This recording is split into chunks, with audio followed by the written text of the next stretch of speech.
महाराज जी, जब भी मैं पढ़ने की कोशिश करता हूँ तो मेरा मन एकाग्रचित नहीं हो पाता। मन में कुछ और चलता रहता है। पढ़ाई में मन ही नहीं लगता।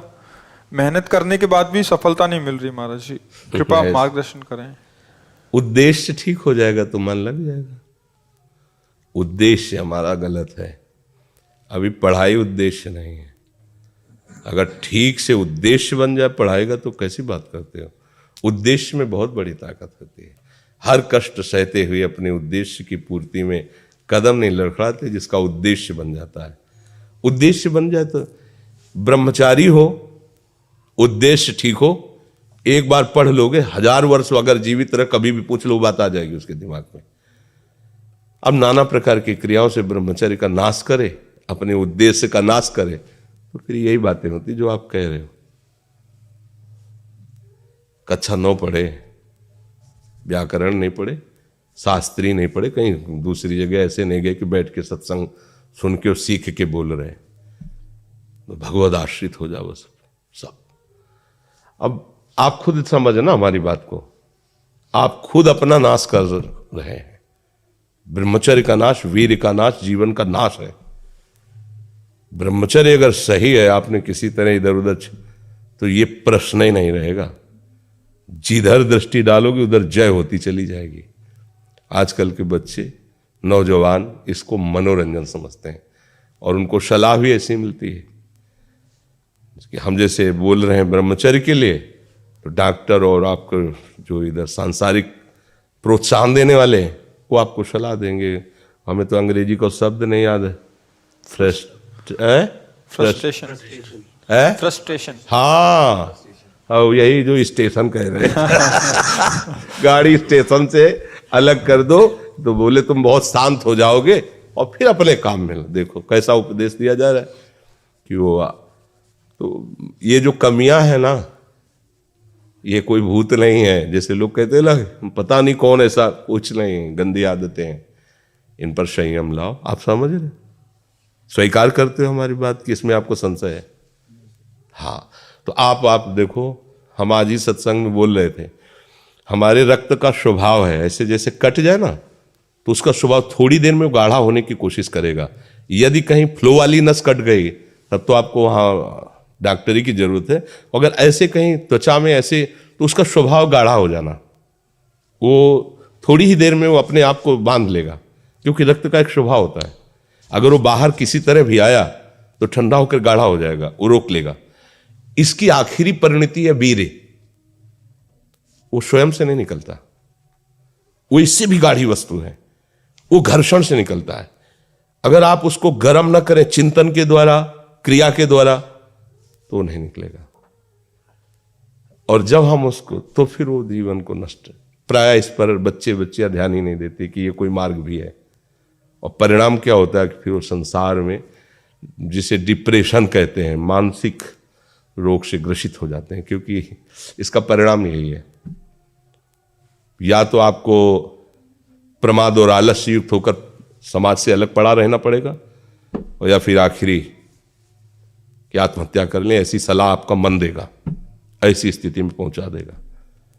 इसलिए हमें लगता है जब तक ब्याह न हो तब तक ब्रह्मचर्य से रहो, ब्याह भी हो जाए तो संयम से रहे। ये जीवनी शक्ति है, ये किसी के साथ खिलवाड़ नहीं करना चाहिए। पढ़ाई लिखाई वो कैसे तुम्हें बताए, अभी आप छेड़ना मत। जैसे लोग कहते ना, मैं बहुत परेशान हूं, कुछ करता नहीं हूं, ऐसा हो जाता है वैसा हो जाता है। तो आपको हम बता रहे, रक्त का स्वभाव है जैसे, तो इसकी आखिरी परिणति है वो वीर। उसका स्वभाव नहीं है बहना, उसका स्वभाव ऐसा है। उसको जब तक ताप नहीं लगेगा तब तक वो बाहर नहीं हो सकता। आपने गलत अभ्यास किया, माना 2-4 महीने 5 महीने वो अपने अभ्यासवश पतित होगा, लेकिन आप छोड़िए, उसका चिंतन छोड़िए, उसकी क्रिया छोड़िए, अपने आप वैसे हो जाएगा। जैसे रक्त है, आप 1 महीने में देना शुरू करो, जो देने का नियत कितना, 100-200 ग्राम 500 ग्राम जो भी दिए, 300 जो भी आप दीजिए, हर महीने तैयार हो जाएगा। और आप ना दीजिए तो आपके शरीर को अभ्यास हो जाएगा, आप दीजिए तो शरीर को अभ्यास हो जाएगा। वो शरीर, अगर आप रोज 300, तो फिर क्या होगा, आप मर जाओगे। समझ रहे हो ना? ऐसे शरीर की क्षमता, जैसे डॉक्टर जन के देखते हैं तुम्हारी क्षमता नहीं खून देने की, चलिए, क्योंकि अगर निकाल लोगे क्षमता नहीं तो उसकी हानि हो जाएगी। हाँ तुम्हारी क्षमता है, तुम्हारे अंग ठीक है, तुम स्वस्थ हो, महीने में ऐसा या जो समय अवधि, सोचो रक्त की आखिरी परिणति वो है वीर्य, और आप क्या कर रहे हैं रोज कई कई बार, आपका परिणाम क्या होगा? अगर रोज वो खून निकाला जाए तो आदमी की हालत क्या हो जाएगी? खून की आखिरी परिणति है, अन्न रस जो हमने पाया उसकी परिणति धीरे धीरे परिवर्तित होते हुए मांस, मज्जा, रक्त, इनके वो आखिरी सप्तम धातु है वीर्य, और उसके साथ ऐसा खिलवाड़, कैसा जीवन होगा आपका?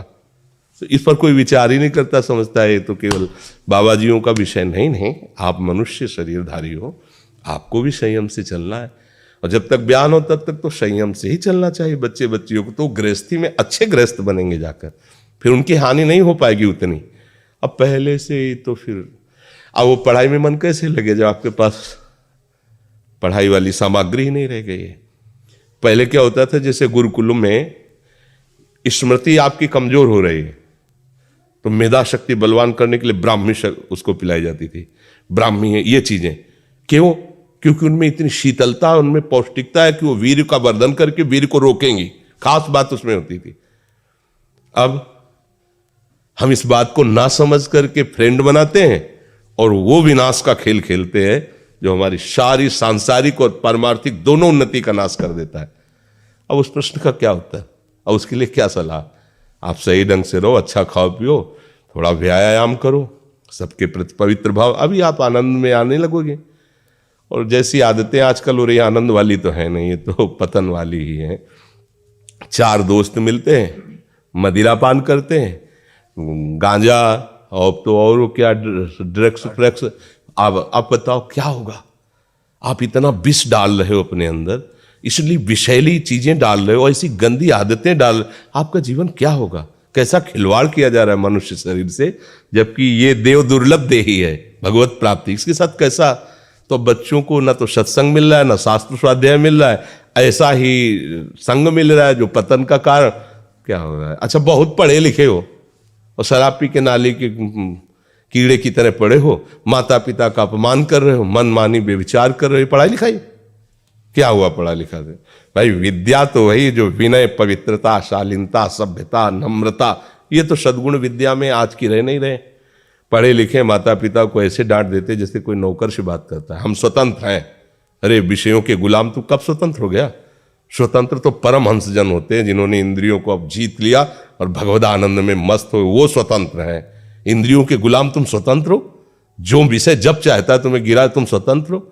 माता पिता, गुरु, शास्त्र, इनकी परतंत्रता स्वीकार करने वाला ही स्वतंत्र होता है। ये मनमानी आचरण जो आजकल समाज में विस्तृत हो रहे हैं ना, ये पतन, अशांति और पाप का कारण बनते हैं, जो बहुत हानिकारक है। तो बच्चा सावधानी से रहो, जो बचा है उसको संभाल लो जीवन।